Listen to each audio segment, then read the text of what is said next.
In this video, I'll be showing you how you can turn on voice typing in Google Docs. So just go to Google Docs, press blank document or whatever, and then once you're in Google Docs, go to tools right here, and then you could select the voice typing, okay? And then once you select that, it's gonna be this pop-up, and you're gonna press it, and up here it says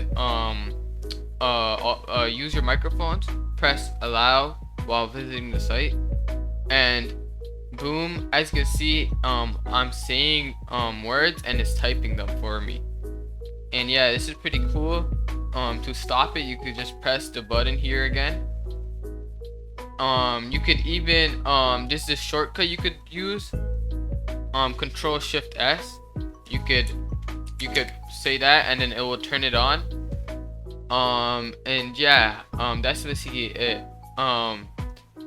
I'll see you guys in another video. Bye.